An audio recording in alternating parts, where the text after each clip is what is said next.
Hello everyone, welcome to my channel. कैसे हैं आप सब? Hope you all are good and पढ़ाई भी कर ही रहे होंगे। तो आज की वीडियो हमारे उन बच्चों और उन पेरेंट्स के लिए है जिन्हें रीडिंग तो फर्राटे से करनी आ गई है, लेकिन लिखने में वो कुछ इस तरह की मिस्टेक्स कर देते हैं। कहीं पर मात्राओं को बदल देते हैं तो कहीं पर अक्षरों को ही बदल देते हैं।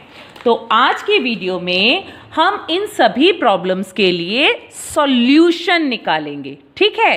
तो बहुत ध्यान से शुरू से एंड तक आपने इस वीडियो को देखना है। सबसे पहले बात आती है चैप्टर को पढ़ने की। बच्चों को हमने कहना है कि वो हर लाइन को बोल बोल कर पढ़ेगा, बहुत जोर से नहीं पर हाँ बोलकर पढ़ना है।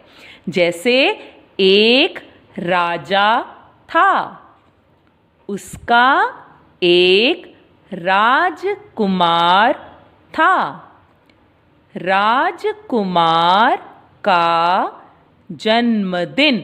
अब कहीं जन्मदिन पर आकर बच्चा अटक गया, वो नहीं पढ़ पाया, तो हमने बच्चों को कहना है कि इस शब्द पर गोला लगाए और इस शब्द को अपनी कॉपी में एज इट इज लिख ले और बोल बोल कर जन्म दिन। बच्चे ने बोला और इसे कॉपी में लिख लिया। फिर हम आगे बढ़ते हैं। इसी प्रकार से हमने बच्चे को कहना है कि आप पूरे चैप्टर को पढ़ेंगे, मुश्किल शब्दों पर गोला लगाएंगे और उन शब्दों को बोल बोल कर अपनी कॉपी में लिखेंगे।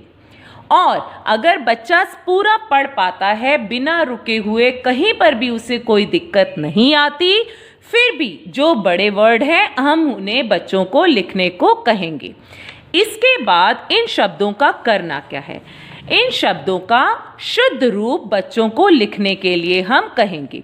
कहीं पर हम मात्राओं को बदल देंगे तो कहीं अक्षरों को बदल देंगे और बच्चों को शब्दों का शुद्ध रूप लिखने के लिए कहेंगे।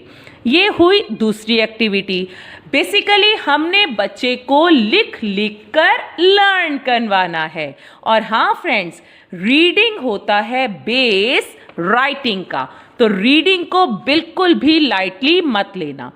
बहुत ध्यान से बच्चे को पढ़ना है, पढ़कर गोला लगाकर मुश्किल शब्दों को लिखना है। अब बारी आई शब्द अर्थ की। ये स्कूल्स में टीचर्स प्रोवाइड भी कर देती हैं और बुक्स में भी लिखे होते हैं। तो आपने बच्चों को ये लर्न करने को कहना है।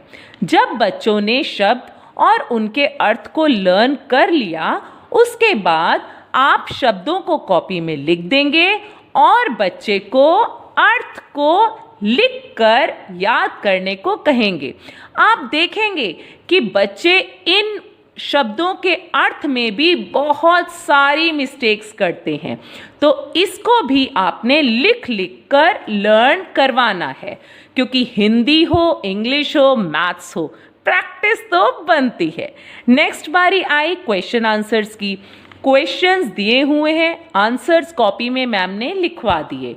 हाँ, कुछ क्वेश्चंस के आंसर बच्चों को खुद भी किताब में से ढूंढने को कहिए, ठीक है? उसके बाद आपने उन सभी प्रश्न उत्तर को याद करवाकर लिखवाकर ज़रूर देखना है। असेसमेंट से पहले कम से कम 2 से 3 बार आपने सभी प्रश्नों के उत्तर को लिखवाकर ज़रूर देखना है। सुनने को अगर बच्चा कहे तो सुनिए ज़रूर, लेकिन उसे कहिए कि वो बोल बोल कर अपनी कॉपी में लिखेगा।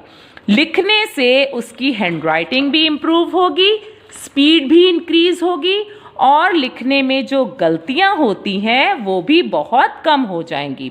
नेक्स्ट होता है वाक्यों को बनाना। वाक्य कभी कभी टीचर्स बनाकर भी दे देती हैं और कभी कुछ खुद से बनाने को भी कहती हैं। तो अगर उन्होंने दिए हैं उसे याद करें, लेकिन बच्चों को कहिए अपने वाक्य भी ज़रूर बनाने की कोशिश करें। जैसे उपहार है तो हाँ, रवि ने तुम्हारे जन्मदिन पर तुम्हें क्या दिया था, यहाँ पर लिखो, मेरे जन्मदिन पर रवि ने मुझे एक कार उपहार में दी। तो इस प्रकार से जब बच्चा खुद से वाक्यों को लिखता है तो उसकी सोचने और लिखने दोनों की क्षमता बढ़ती है। तो ये एक्टिविटी बहुत यूजफुल है। जितना हो सके बच्चों से लिख लिख कर करवाइए, प्रैक्टिस करवाइए। नेक्स्ट आता है चित्र वर्णन। अब ये चित्र वर्णन आपने बच्चे को ऑन डेली बेसिस भी आप बच्चों को दे सकते हैं।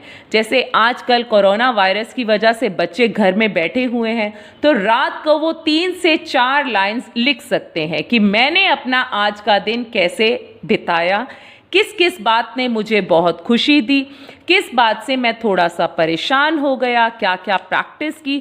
तो ये सारी चीज़ें बच्चों की राइटिंग एबिलिटीज़ को इंक्रीज करती हैं, इम्प्रूव करती हैं।